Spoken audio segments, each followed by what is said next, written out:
About a month ago, the Royal Enfield Himalayan landed in dealerships in Europe about 2 years after it initially came to the foreground. And so today we've been on the UK press intro for it, and it's been a really, really interesting day. On paper, there's a lot of things that people don't like or were quite skeptical of this bike, and I was definitely one of those. For me, that starts with the engine. The engine has kind of been the biggest point that people have picked up on with this bike. It's pretty low powered, it's about 24 horsepower. It's 400cc, quite old style technology, air cooled, oil cooled. And for me, it's kind of a really mixed bag. On the one hand, it is really underpowered, especially in kind of Western world, on Western speed roads. It feels kind of slow and it has a few holes in it. And on the other hand, Royal Enfield have done a really, really good job of producing a really nicely made engine. The gearbox is super slick. The clutch is really nice to use. The fuel injection is spot on. It's really, really smooth. And those things make a really nice ride, especially on the tarmac, rolling out of corners. It kind of rolls on really well. But by the same token, it really, really lacks any kind of mid-range punch at all.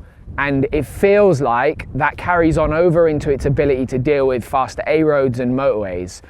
If they could kind of produce an engine that had an extra 10 horsepower or a bit more torque through that mid-range, and they could add another gear into that gearbox, then it would deal with all of that much better. Whereas currently in top gear, at 70 miles an hour, it sits at about 5,500 RPM, but at 7,000 RPM, it signs off completely and there's nothing left. It doesn't go any faster.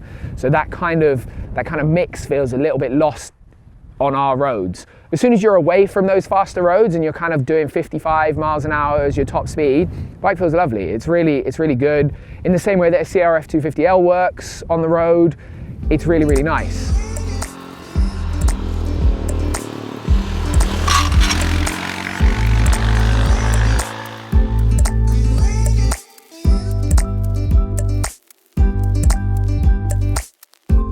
Now, where the Himalayan for me starts to excel a little bit over the other bikes in that kind of price range is that the handling department is really, really good. On road, it kind of surprised me. It's got a 21-inch front wheel, and despite that, it's really, really progressive in a handling department. Whereas most 21-inch off-road style bikes, like a CRF 250, almost have too sharp a handling and they tip into the corners too quick and they feel a bit too nimble. This is kind of the opposite. It's a really progressive handling bike, so as you roll into the corner, it kind of goes where you want it to. It doesn't do anything too quickly, it doesn't do anything too slowly, and when you want to change direction quickly, it is really nimble.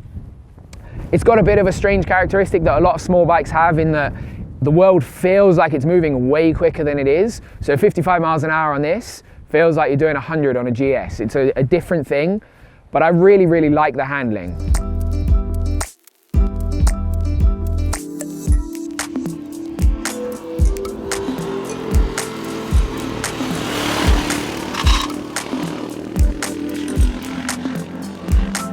The suspension on the road is the same. It's really progressive. It's really heavily damped on the compression and the rebound. So it doesn't really move that much, which means in corners, it doesn't really move that much. It doesn't wallow. You're not fighting the bike. It doesn't do anything it shouldn't do. It doesn't dive under braking. It doesn't squat under accelerating. It feels really balanced front to back. And in that respect, it's a really nice bike. And because of that, it's actually a pretty easy bike to ride as well.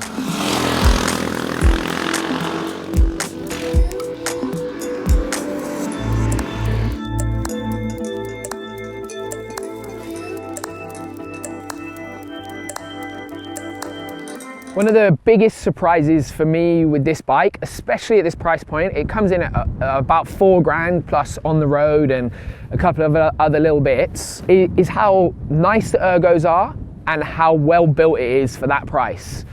Firstly, like, the bits you touch are much nicer than they should be for a 4 grand bike.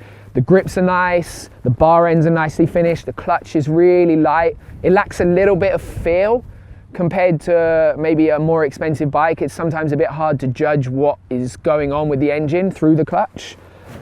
But likewise, the throttle is really light. Everything else is functional. The dash is non-offensive. It does what it's meant to do. The mirrors work. They're not pretty, but they really work. And the same with the indicators. Nothing feels too plasticky. All the bits that you touch are really nice. A little bit of a letdown is the bars being made of steel. It would be nice if they were kind of braced or made of something a bit stronger, but we're kind of nitpicking for the price range here. But everything else I was pleasantly surprised by, apart from the front brake. Front brake is dire. There's kind of no way around this.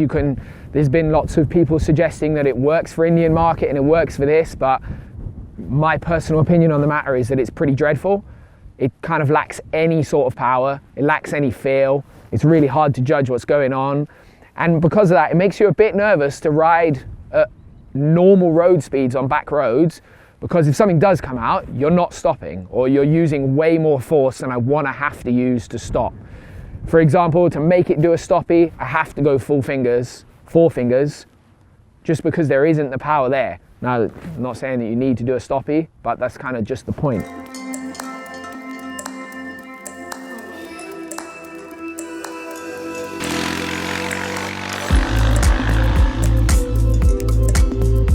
Ergonomically, I was kind of surprised as well. The bike feels really low to the ground. It's got a nice low center of gravity, and the seat height and the seat shape are very friendly.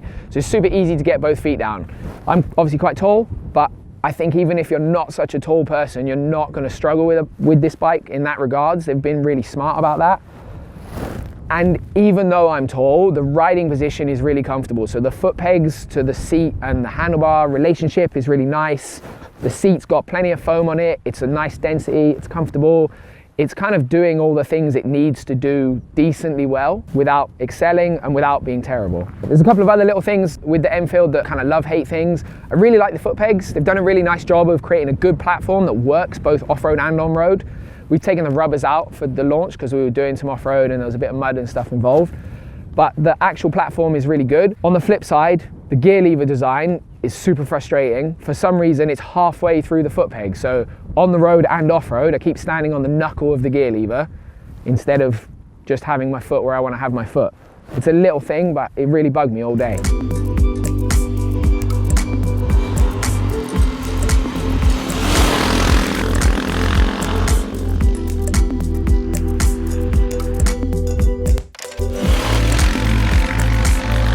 So the last big surprise for me with the Enfield was how comfortable it felt off-road.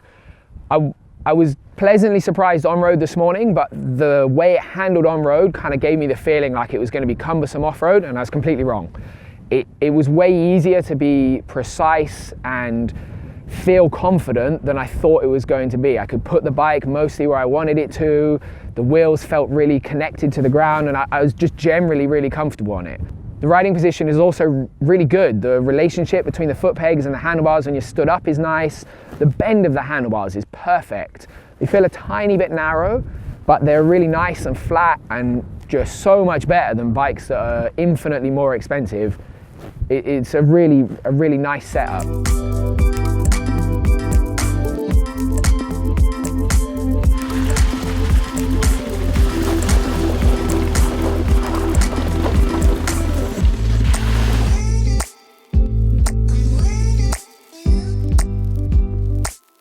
The suspension is way more road orientated than off-road orientated, especially on the rebound. It's super slow, and that kind of feels a bit weird, but in the same way on the road, it doesn't do anything it shouldn't do and it feels kind of comfortable.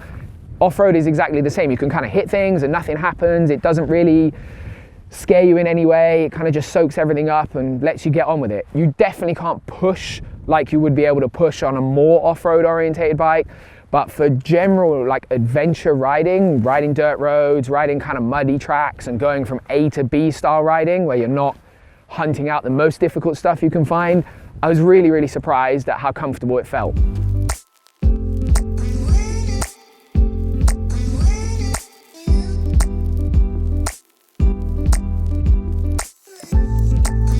A couple of little bits that bugged me, that gear lever again, it was pretty frustrating. Just it feels odd. And likewise, the silencer tucks under the back of the foot peg, and it's kind of where I want my foot to be. Now you can turn your foot out slightly and it still feels pretty comfortable, but it would be nicer if they could kind of work that in a little bit more. And the bodywork between the bodywork and the frame between your legs sticks out a little bit too much. It pushes on your calves a bit. It stops my riding style. I like to grip the bike quite a lot. and it stops me doing that comfortably. And the last bit that really frustrated me off-road is the front brake. The front brake, I mentioned it already on road, and it's just as frustrating off-road. It just lacks any kind of stopping power, and I think it's the bit that really stops that bike going more difficult places off-road or carrying any more speed, because I just don't have that confidence that when I need to stop, I'm going to be able to stop as quickly as I want to.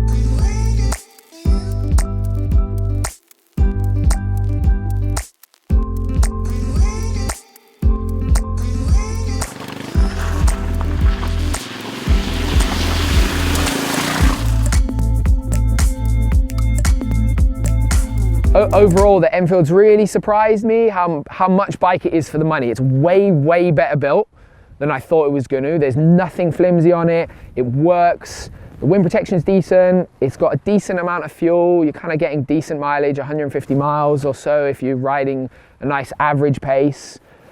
And the refinement is quite a lot better than you'd expect for a bike of this price. The performance in terms of handling is way better, and the engine's probably something that needs a little bit of work. But the difficult bit with this bike is to quantify who it's for. In terms of a customer base, it works really well for people that are new to motorcycling in general. You can ride it on an A2 license because it's not got too much power.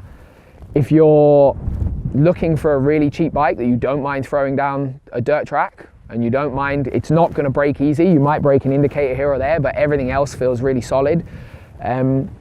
Or if you're someone that's not super confident, if you're not confident riding a GS off-road, or you're just not confident on a bigger bike in general, you know, that kind of 800, 1000cc size bike where they're a bit heavier and so on, this is a really good bike. It feels like a bike that I dominated all day. I was in charge. I told the bike what to do rather than the other way around. I was never nervous about dropping it. I could always get my feet down. It didn't matter if I made a mistake. I could deal with the weight of it. And I wasn't worried if I did drop it that it was going to break. You know, it's a kind of real different riding experience. And I think that really sums up the Enfield as a whole.